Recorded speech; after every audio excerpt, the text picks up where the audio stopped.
جو فنائیت کے درجے میں ہوتا ہے تو ان کے ظاہری طور پر درگاہوں میں یا بزرگوں کی بارگاہوں میں بشمول روضہ مصطفیٰ پر جھکنے کو سجدہ کا نام مت دے دینا، حرمت کا نام مت دے دینا، ہوش میں جو نہ ہو وہ کیا نہ کریں گے۔ بخاری کا تصور ہے، درود شریف پڑھی اللہم صلی علی محمد وعلی آل سیدنا مولانا محمد۔ تو عمر فاروق کی سب سے بڑی شان، عمر فاروق کا سب سے بڑا مقام، عمر فاروق کی سب سے بڑی عظمت کیا ہے؟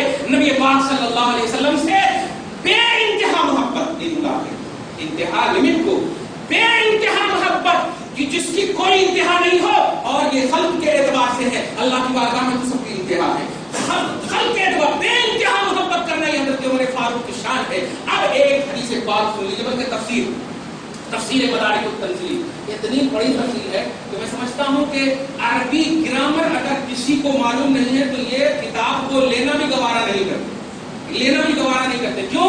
اس لیے کہ یہی ایک ایسی کتاب ہے جس پر نہ حاشیہ ہے نہ بین السطور ہے۔ حاشیہ بین السطور کا مطلب یہ ہوتا ایک عربی کتاب ہوگی، اب جیسے قرآن پاک ہے، قرآن پاک کا سمپل اگر ٹرانسلیشن نہ ہو تو اب آپ تبرک کے طور پر تو پڑھ سکتے ہیں، لیکن آپ کو دماغ میں کچھ نہیں آنے والا اگر گرامر اور عربی نہیں جانتے تو۔ ایسے ہی مدارک التنزیل بڑی عظیم الشان کتاب ہے، 600-800 سال پرانے امام ہے، توجہ دیجیے گا یہ کوئی آج کے امام نہیں ہے، لیکن انہی کے تواتر سے ہم سب حوالے سے زندہ رہتے جیتے ہیں۔ سورہ نور پارہ نمبر 18 آیت نمبر 11 اللہ سبحانہ فرماتا ہے ان الذین جاءوا بالافک، میں ترجمہ کے طور پر ایک حدیث آیت کریمہ کا خلاصہ، حضرت عائشہ صدیقہ پر ایک تہمت لگی، حضرت عائشہ صدیقہ رضی اللہ تعالی عنہا عفت معاف پاک دامن، حضرت عائشہ پر تہمت لگی تھی۔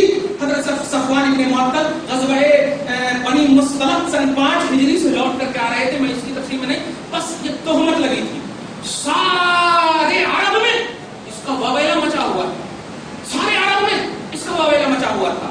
اللہ یہ تہمت لگی، کیا کیا ہوا اس میں نہیں۔ حضرت ابوبکر صدیق کو نبی پاک بلاتے ہیں، حالانکہ بخاری شریف وغیرہ کے حدیث پاک میں ہے کہ نبی پاک صلی اللہ علیہ وسلم نے، اس کو نوٹ بھی کر لینا آپ لوگ، حضرت عائشہ کا ہار ہوا، حضرت عائشہ کو یہ ہوا، ارے نبی کو علم غیب ہوتا تو کتنے بتا دیے، توجہ دیجیے گا اس پر، حضرت عائشہ کے حوالے سے جو بھی بات بولی جائے اس پر اس کو صاف کہہ دینا، کیوں نہیں نبی نے بتایا۔ سنو، جاننا اور چیز ہے، بتانا اور چیز ہے۔ میں پورا قرآن جانتا ہوں، لیکن اگر یہاں آدھا پارہ پڑھنا شروع کر دوں تو 2 صفحے نہیں رہیں گے، 2 صفحے نہیں رہیں گے۔ پورا قرآن جاننا اور چیز ہے، بتانا اور چیز ہے۔ توجہ دیجیے گا، نبی اعظم صلی اللہ علیہ وسلم نے ابوبکر صدیق کو بلایا اور بلانے کے بعد کہا کہ ابوبکر ما علمت اہلی الا خیرا، میں اپنی بیوی کے بارے میں خیر ہی جانتا ہوں، مجھے سو کا وہم و گمان تک نہیں ہے کہ میری بیوی نے غلط کیا ہوگا۔ توجہ دیجیے گا، اے ابوبکر تم بتاؤ تیری کیا رائے ہے؟ تو ابوبکر نے کہا نہیں یا رسول اللہ، میں باپ ہوں، اگر اپنی بیٹی کی پاک دامنی کا اعلان کرتا ہوں تو لوگ کہیں گے باپ ہیں اس لیے محبت میں اعلان کر رہے ہیں، میں اعلان نہیں کرتا۔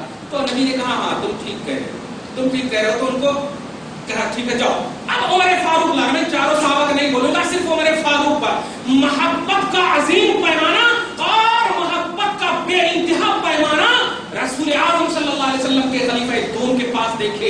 حضرت عمر فاروق کو بلاتے ہیں اور ارشاد فرماتے ہیں اے عمر تیری کیا رائے ہے میری عائشہ کے بارے میں؟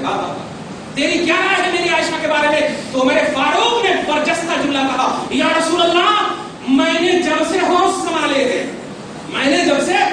سنبھالے ہیں، میری آنکھوں نے دیکھا ہے کہ آپ کے جسم اطہر پر ایک مکھی آج تک نہیں بیٹھی، ایک مکھی آج تک نہیں بیٹھی ہے۔ نوٹ کیجیے گا، سورہ نور پارہ نمبر 18 آیت نمبر 11۔ ہاں عربی گرامر والے توجہ دیجیے گا، جو اسپیچ کرتے ہیں اور اسپاچ کرتے ہیں، پیس ٹی وی والے اور یہ مولانا معراج رحمانی وغیرہ اتنا کھل کر کے بولتے ہیں، اللہ پاک بچائے۔